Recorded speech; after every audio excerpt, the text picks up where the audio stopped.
Hey, welcome collectors of all ages. This is Mike with Jayhawker Vintage Cards. It's Saturday morning. I'm on my way to North Kansas City, Missouri, going to a card show at Harris Casino. I've been to this show many times. It's hit and miss when it comes to vintage, but I really hadn't planned on going to this one, but I wanted to treat myself. I had a pretty interesting week, to say the least, but it ended on just about as good a note that it could. Had a group chat last night via StreamYard. Now, this wasn't one that I recorded, but it was one that I got together.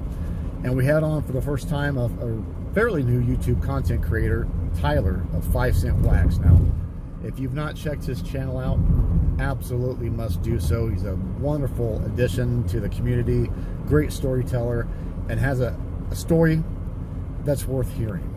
I would definitely say that. Hopping on that chat with us last night was Chris from Missouri, also Russ of Russ Loves Cards, Joe, Redneck Collector, Trevor, Blue Collar Cards, who has a channel, but he hasn't made content yet. We're doing our best to convince him to do so. And then Jay, Average Vintage Collector. Great group of guys.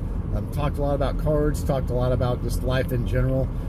Really kind of focused more on Tyler because he's new to our little chat group that we have, and there's a lot of people in our chat group, and I tell you, if you would love to hop on sometime, shoot me an email. My email's somewhere on my channel, but love to have you join in, and we kind of just, whoever can make it, no pressure. We haven't been doing any recordings. Maybe at some time we will, but I decided I want to go treat myself, and so I'm still trying to conserve some money, so I'm not going to buy something just to buy something, but I decided what I really want to do. I'm approaching my 6-month anniversary as a YouTube content creator this week.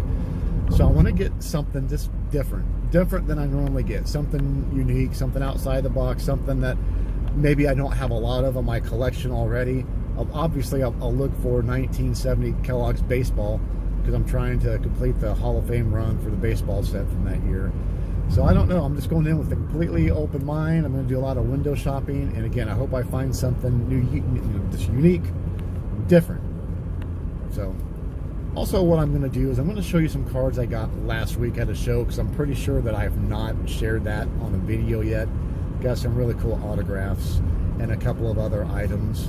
So we'll just go ahead and turn this off for now. And when I hop back on, it's going to either be at something or some cards I picked up today. Definitely some cards I picked up last week, and hopefully it'll just be short and sweet. So I will talk to you in just a second. Hey, I'm back from the show, and it was overall awesome. Vintage cards there, few and far between. What was there was overpriced, but I picked up something that for me is instantly one of the coolest items in my collection. Now, before I show you what that is, I'm going to give you a brief hint to see if you can figure out what it is and who the player is. It's a quick 6-second video, and then after that I'm going to go show you some cards that I picked up at a show the previous weekend in Lee Summit, Missouri. So here's a brief video. Didn't get recorded today, it got recorded a few years ago, obviously, for obvious reasons that you're going to see. But here this is. So take a look closely, see if you can figure out who it is and what it is I picked up today.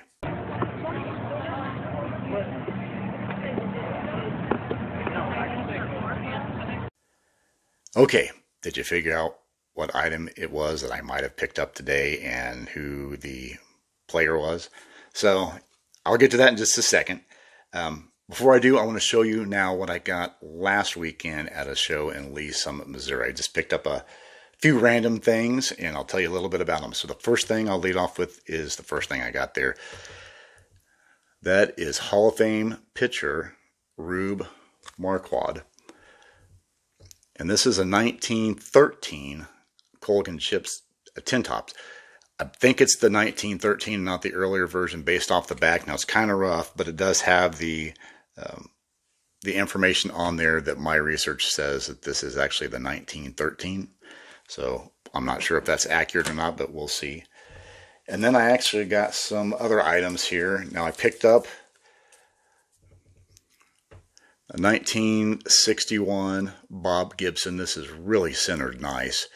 Now, the reason I picked this up is I got it for such a cheap price. And I had sold Ross with Ross Loves Cards, one that I had, a PSA 6.5 that, and I thought I had another one and I can't find it anywhere. So this one here was at the show and it was so cheap I had to pick it up. I mean, the center on there is just super, super nice. So I'm excited to get that one. And then I picked up some autographs. So I seem to be somebody changing their tune on autographs a little bit, influenced by a lot of you out there who make content. But I'll just go run through these real quick to get to the main thing. So here is an Enos Slaughter.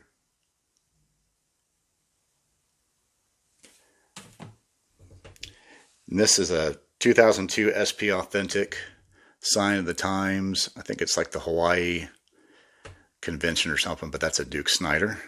Try to get the glare off of there.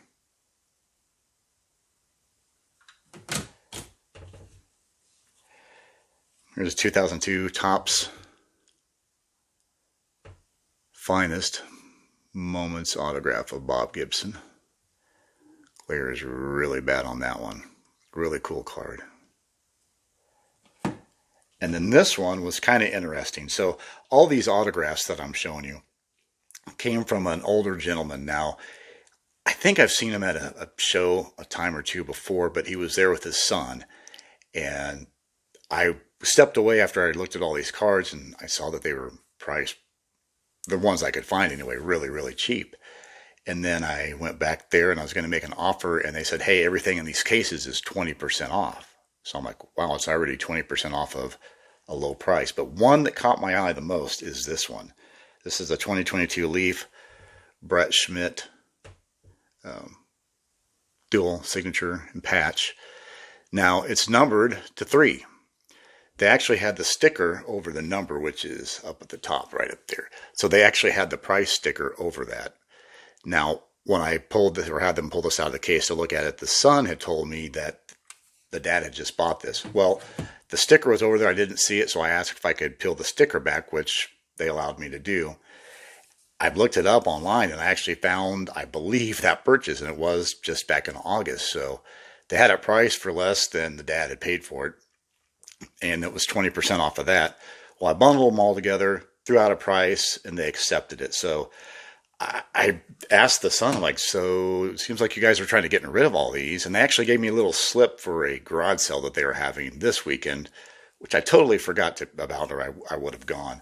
But the son basically said he has no interest in these cards. And he said this right in front of his dad, which is kind of cruel. But he said, I'm just trying to get rid of all this stuff before the old man passes away. So I take it that his father's not good health, and honestly, he didn't look like he was in good health. So that was my pickups for last week. Now, let's get back to the item I got today, because I'm really excited about this one. Like I said, I get a kick out of picking up unique things. You know, I've kind of made that transition from strictly golden era, then I moved back to pre-war, and then I've kind of moved around to some more like unique stuff. So I'm all over the place, which is exactly where I want to be. I don't want to be boxed in, and nobody really does that. Nobody really collects only one type of thing. So I'm definitely very eclectic, which is just how I collected when I was a kid. So the video was somebody signing a cigar box. And that person was Louis Tiant, the great Louis Tiant, who absolutely deserves to be in the Hall of Fame. I'm not going to go over his career very much because I want to keep this nice and short. But this is what he signed. He signed a cigar box, a Cuban, an authentic Cuban cigar box. I'll try to get this in here so you can see it.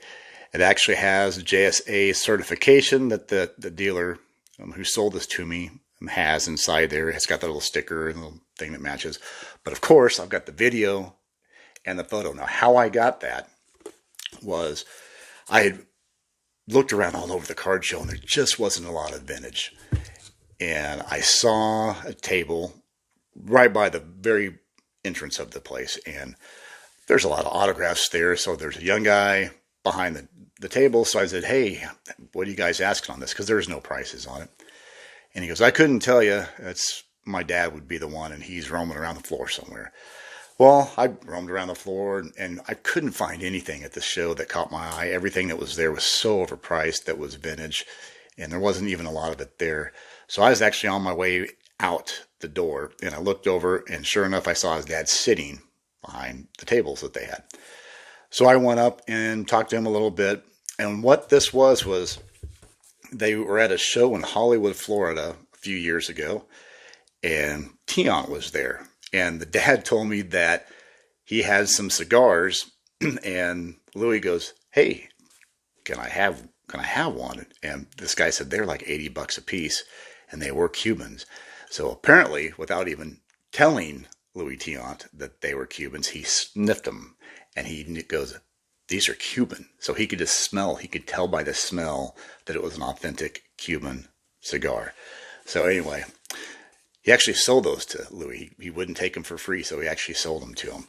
But anyway, this is the box that you see in that video that Louis Tiant signs. It's super, super cool.